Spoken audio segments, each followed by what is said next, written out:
जय हिंद दोस्तों। वक्फ बिल मंजूर हो गया।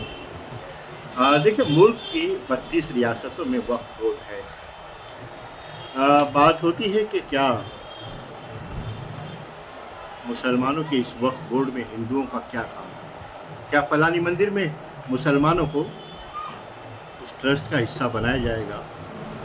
यकीनन नहीं बनाया जाएगा।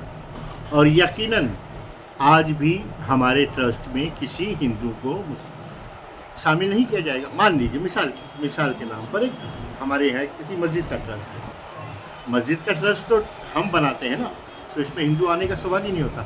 और ये वक्फ बोर्ड में चोरी, वक्फ बोर्ड की मनमानी, जिस तरीके से बातें की जा रही हैं, तो ये वक्फ बोर्ड किसके मातहत है? 1955 में जो कानून बना वो वक्फ बोर्ड किसके मातहत आता है? वक्फ बोर्ड हुकूमत के ही मातहत है। हुकूमत अपनी लापरवाही और बेईमानी को छुपाने के लिए ये सारा किस्सा हिंदू मुसलमान के नाम पर जो डालने की कोशिश की जा रही है, उसको मुसलमानों को समझने की ज़रूरत है। वक्फ बोर्ड में जो नियम है, जिस तरीके से लोग मुंतखब किए जाते हैं, क्या गवर्नमेंट कोई शरई अहकामात को चलाती है क्या? पूरी निगरानी तो हुकूमत ही करती है ना वक्फ बोर्ड की।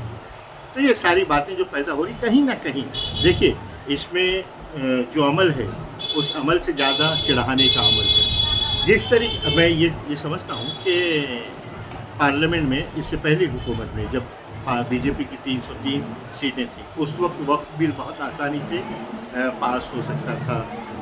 इनकी अच्छी अक्सरियत थी राज्यसभा में भी, लेकिन वो नहीं किया उन लोगों ने। क्यों नहीं किया? क्योंकि वो हंगामा आज करना था, आज ये हंगामा होना था। देखिए, सारी लड़ाई जो है ना 80-20 की है। मैं भी वो शेख रशीद साहब को सुन रहा था, जो बारामूला से एमपी हैं, आज़ाद एमपी हैं। उन्होंने बहुत अच्छी बातें की और उनका एक लफ्ज़ वाकई मतलब वो ज़माने के लिहाज से बहुत कीमती है। उन्होंने कहा कि सेकुलरिज्म के नाम पर जिस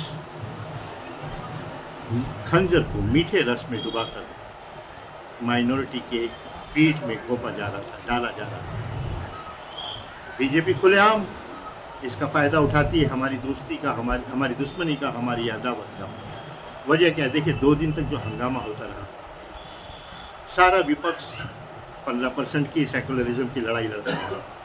खुलेआम बीजेपी 80% लोगों की दिलों में बैठने की कोशिश करती रही। ये सारी हकीकत है, राजनीति है। आप देखिए, मैं जब इस दुनिया से जाऊंगा तो मुझसे ये नहीं पूछा जाएगा, मेरे सवालात मेरे मामलात से किए जाएंगे। हाँ, मेरी नीयत अपनों को ज़रब देने की है या फ़ायदा पहुंचाने की। ज़रूर मेरे जहन में मतलब अगर मैं मुसलमान हूँ या कोई हिंदू है, तो उसको अपने मज़हब के लोगों के बुनियादी चीज़ों के मफादात को रखना चाहिए और सोचना चाहिए। लेकिन हम इस्तेमाल कहाँ होते हैं, ये हमें देखना चाहिए। जिस तरीके से मैंने कहा कि मतलब हमारा जो ट्रस्ट है उसमें कोई हिंदू शामिल नहीं हो सकता, तो बोर्ड जो है वक्फ बोर्ड है, 32 बोर्ड है, वहाँ पर सारे मुख्तलिफ़ किस्म के लोग हुकूमत की निगरानी में सारे कामकाज होते हैं। देखिए, खाने काबा की हिफाजत के लिए कभी अबाबील भी आई थी। तो हमारे जहनों को जो अजियत देने की कोशिश की जा रही है, हम वो अजियत क्यों लें? हम वो ज़िल्लत महसूस क्यों करें? हम वो हारे हुए, आपके पास नंबर है, आप नंबर के तहत कुछ भी कर सकते हैं। आपके पास जो सारी चीज़ें हैं उसके तहत कुछ भी कर सकते हैं। आपने किया, आपने CAA लाया, यहाँ उजड़ गए लोग। अरे बताते हैं 2000 अगर हिंदू नहीं है तो 15 लाख लोगों ने, हिंदुस्तानियों ने यहाँ से बाहर मुल्क को छोड़ दिया, अपने ही मुल्क को छोड़ दिया। 3 तलाक का मुद्दा आपने लाया, बड़ी बड़ी बातें की गई कि मुस्लिम ख़वातीन पर जो जुल्म हो रहा है उसकी हिफाजत की जाएगी। उनके लिए मोदी जी बहुत बड़ी ये दीवार बनेंगे। क्या हुआ? कुछ नहीं हुआ। कौन सी दुनिया काया पलट हो गई? ये भी अल्लाह का निज़ाम है, आपकी सरकार है, आप मनचाहे तरीके से जो भी कर सकते हैं आपने किया, लेकिन हमें उत्तेजित होने की ज़रूरत नहीं है। देखिए, मैं भी मुस्लिम पर्सनल लॉ के प्रेसिडेंट खालिद सैफुल्लाह साहब को सुन रहा था।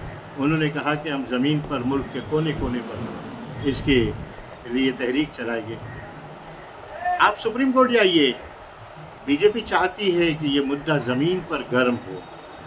मुसलमानों को इश्तियाल दिलाया जाए, मुसलमानों को ये बताया जाए कि शिकस्त खुर्दा कौम है। हम शिकस्त क्यों? ये तो आपने अपनी मेजॉरिटी से सारी चीज़ें मंजूर करा ली, हम शिकस्त और फतेह के हक में नहीं हैं। अफसोस की बात है, पार्लियामेंट में जब ये बिल पास होता है तो जय श्री राम के नारे लगते हैं। आपकी वो सियासी मजबूरी है, नारे लगाएंगे आप, क्योंकि आपको 80% 85% लोगों के दिलों को जीतना और ये बताना है कि मतलब हम फातेह हैं और हम जो चाहें वो कर सकते हैं।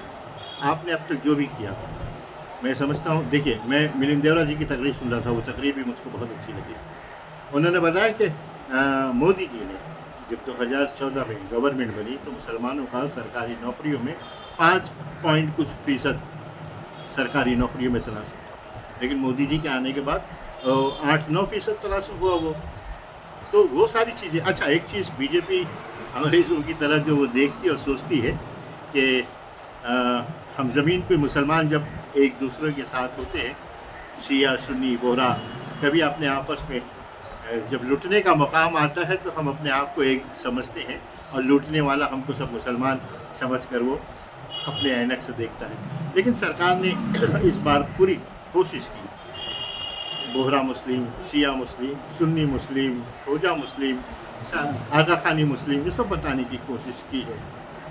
ठीक है, वो अंग्रेज़ों की ऐनक का कभी कभी इस्तेमाल करती हैं, लेकिन हमें इन तमाम चीज़ों में बचकर चलना है, खामोश रहना ही पड़ेगा।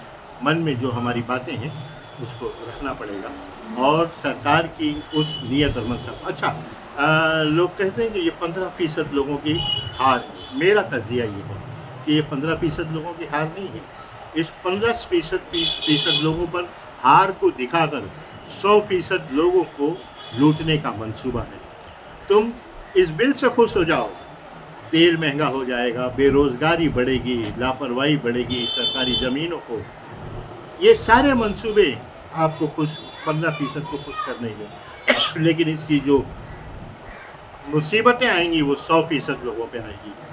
दोस्तों, प्यार, मोहब्बत, अमन, ज़मीन पर हम सब हिंदुस्तानी, हिंदू, मुस्लिम, सिख, ईसाई सब एक हैं। सरकारी ज़रूरतें कुछ हैं जिसको वो हासिल करने के लिए, सत्ता की प्राप्ति के लिए, मुल्क को लूटने और लुटाने के लिए, मुल्क को बचने और बचाने के लिए ये सारे मंसूबे बनाए जाते हैं। 2 दिन पार्लियामेंट में जो चीज़ें हुई हैं वो 80 और 20 का खेल है, उसके अलावा कुछ भी नहीं। जय हिंद, जय महाराष्ट्र।